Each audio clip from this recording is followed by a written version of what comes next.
siya rin nagkakasa pa.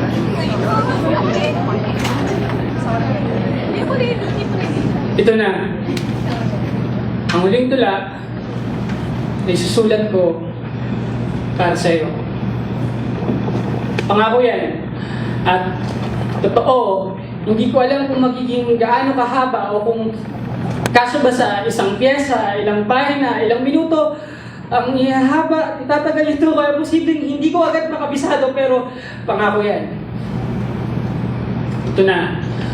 Ang huling tula ay susulat ko para sa iyo.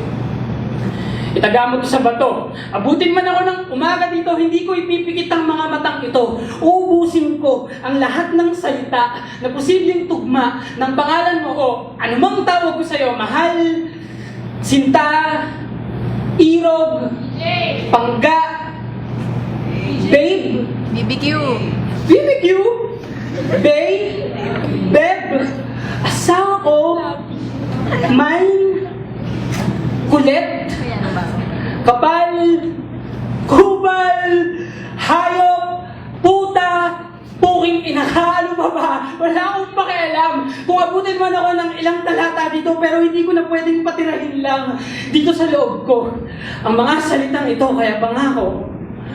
Ito na, ang huling tula na isusulat ko para sa iyo. Magsisimula ako sa umpisa. Sa kung paano initiyan mo ako, tinanong kung saan ako nakatira. Hindi mo nga pinansin ang mga agiw sa dingding.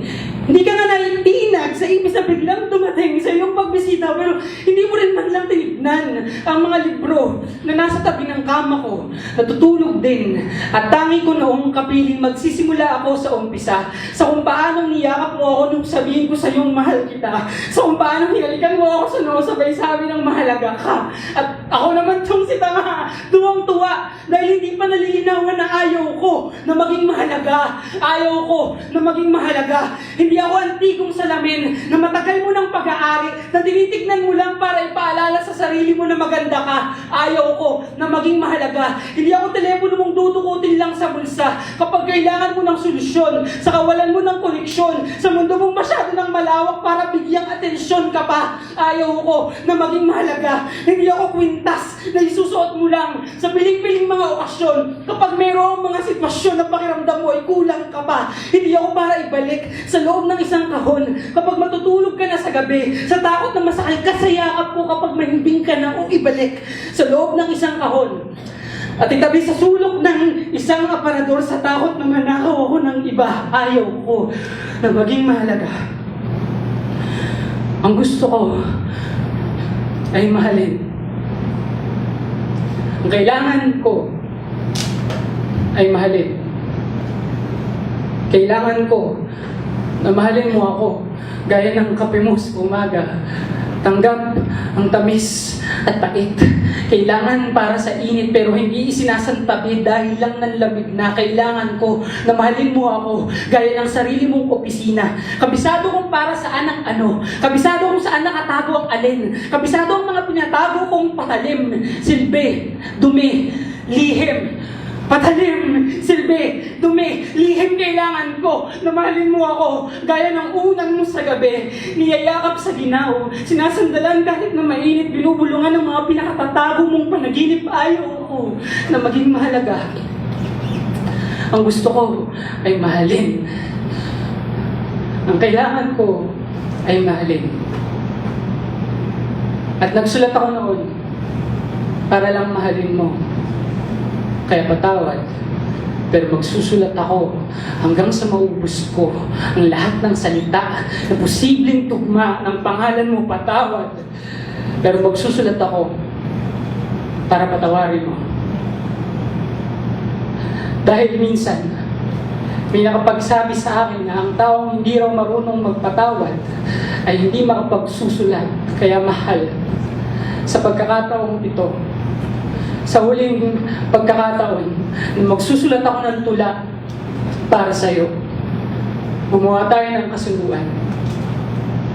Patatawarin kita, pero patatawarin mo rin ako. Patawarin mo ako sa hindi ko pagtahan at patatawarin kita sa hindi mo pagluha. Patawarin mo ako sa hindi ko pananahimik at patatawarin kita sa hindi mo pagsasalita.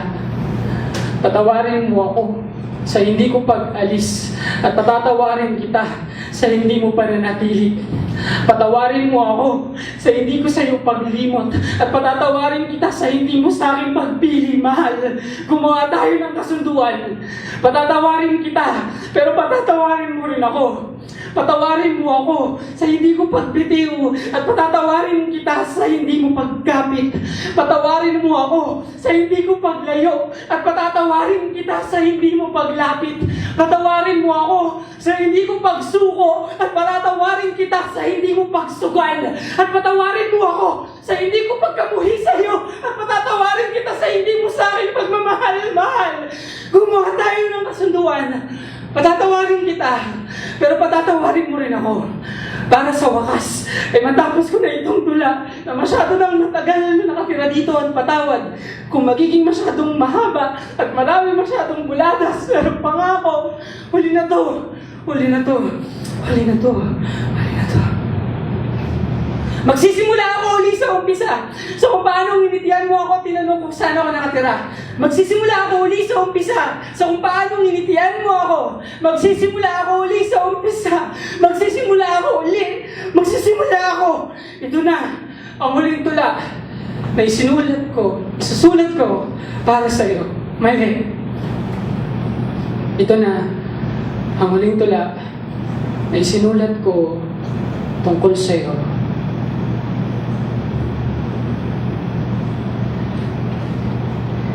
Iniibig kita at ubos na ako.